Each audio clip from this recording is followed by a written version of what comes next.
कहानी की शुरुआत में हमें एक आदमी को दिखाया जाता है जिसका नाम ओवरगार्ड था। इसका जहाज ऐसी वीरान जगह पर क्रैश हो जाता है जहां हर तरफ बर्फ ही बर्फ होती है। वो मदद के लिए अपने आसपास देखता है लेकिन उसे कोई शख्स नजर नहीं आता। फिर वो बड़ा सा SOS लिख देता है जो किसी को मदद के लिए बुलाने वाला एक निशान होता है। वो SOS इसलिए लिखता है कि अगर कोई प्लेन यहाँ से गुजरे तो उन्हें पता चल जाए कि ये मुसीबत में फंसा हुआ है और वो लोग आकर उसे बचा लें। उसके पास कोई भी नक्शा नहीं था जिससे वो जान सकता कि वो इस वक्त कहाँ पर है। फिर वो अपने हिसाब से नक्शा बनाना शुरू कर देता है। जहाज क्रैश होने की वजह से उसका सारा रेडियो सिस्टम भी तबाह हो जाता है। अब वो मदद के लिए किसी को बुला भी नहीं सकता था। देखते ही देखते रात होने लगती है और वो अपने जहाज में चला जाता है और किसी मदद के आने का इंतजार करता है। अगले दिन जब वो जहाज से बाहर आता है तो उसे बहुत भूख लगी थी। फिर वो बर्फ के नीचे कुछ जाल लगा देता है ताकि उसमें कोई मछली फंस जाए और उसके खाने का इंतजाम हो जाए और वो बहुत सारी मछलियां पकड़ने में कामयाब भी हो जाता है। वो रोज एक मछली खाता और अपनी भूख मिटाता। ऐसे ही 3 से 4 दिन गुजर गए थे लेकिन कोई भी उसकी मदद के लिए नहीं आया था। उसके पास एक सिग्नल देने वाली मशीन थी जिसे लेकर वो ऊंचे ऊंचे पहाड़ों पर चला जाता था ताकि कोई जहाज उसके सिग्नल को पकड़ ले और वो लोग इसकी मदद के लिए आ जाएं। वो 4 से 5 दिन सिग्नल देने वाली मशीन को लेकर पहाड़ों पर जाता रहा लेकिन कोई भी उसकी मदद के लिए नहीं आता। एक दिन वो अपने जहाज की तरफ आता है तो देखता है जिस डब्बे में उसने सारी मछलियां रखी थी वहाँ से सारी मछलियां गायब थी। वो अपने इर्द गिर्द देखता है लेकिन उसे कोई भी नजर नहीं आता।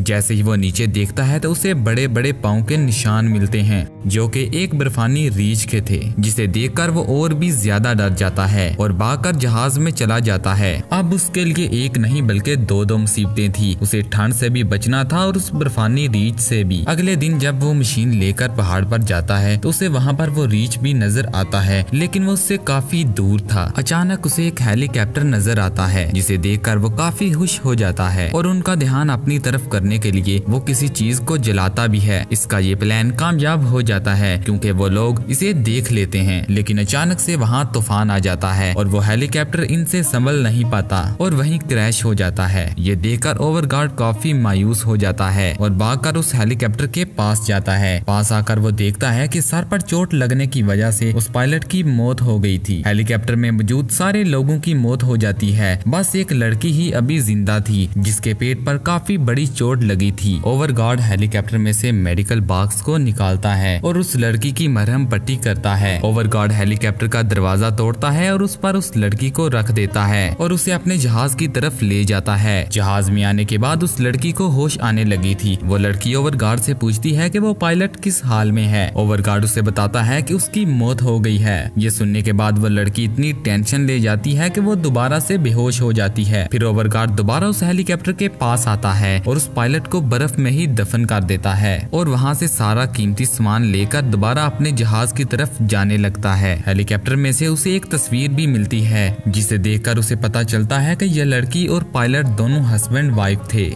इसे हेलीकॉप्टर में से एक नक्शा भी मिल जाता है और वो ये ढूंढने की कोशिश करता है कि वो इस वक्त कहाँ पर हैं। नक्शे में से उसे कुछ रेस्क्यू पॉइंट्स भी मिलते हैं यानी जहाँ पर उनका बचाव मुमकिन हो सकता था। जहाँ पर उसने जाल लगाया था वहाँ से उसे आवाज आने लगती है। जैसे ही वो बाहर आकर देखता है तो जाल में काफी बड़ी मछली फंस गई थी। इसे सामान में से कुछ नूडल्स भी मिलते हैं। वो मछली के साथ इनको पकाता है और काफी दिनों के बाद इनको गर्मा गर्म खाना खाने को मिला था। वो इस लड़की को भी खिलाने की कोशिश करता है लेकिन वो नहीं खाती और उसकी तबीयत दिन ब दिन खराब होने लगती है। फिर ओवरगार्ड सबसे करीब वाले रेस्क्यू पॉइंट पर जाने का फैसला करता है। वो अपने साथ बहुत सारी मछलियाँ और पानी के साथ साथ सारा जरूरत का सामान ले लेता है ताकि भूख लगने पर वो इसके काम आ सकें। फिर वो इस लड़की को स्लीपिंग बैग में डालकर स्लेट पर रख देता है और स्लेट की रस्सी अपने पेट के साथ बांध देता है और आखिरी बार अपने जहाज की तरफ देखने के बाद वहाँ से चलने लगता है। रास्ते में वो इस लड़की को पानी भी पिलाता ताकि इसकी तबीयत और खराब ना हो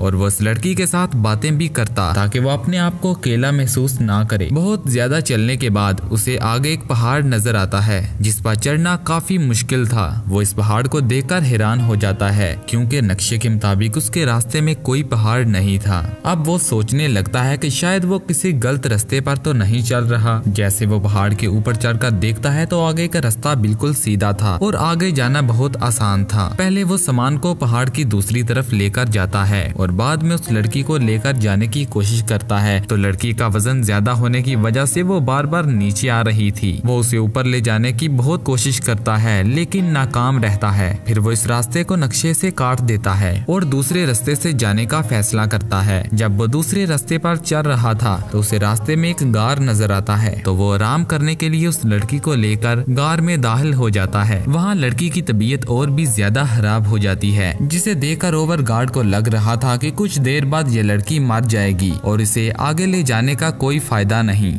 जैसे ही वो उस लड़की को वहाँ छोड़कर जाने लगता है तो एक गड्ढे में जा गिरता है और उसकी टांग पत्थरों के नीचे फंस जाती है। वो काफी कोशिश करने के बाद अपनी टांग को पत्थरों के नीचे से निकाल ही लेता है। इसे बहुत तकलीफ हो रही थी, जिसे देखकर उसे लग रहा था कि अब मैं भी नहीं बचूंगा। इसकी टांग भी बुरी तरह जख्मी हो जाती है और अपनी टांग को कपड़े की मदद से बांध देता है ताकि उसका खून ना जम जाए। वो हिम्मत करता है और दोबारा उस लड़की के पास आ जाता है। जब वो लड़की की तरफ देखता है तो उसकी तबीयत पहले से बेहतर थी और उसे होश भी आ गई थी।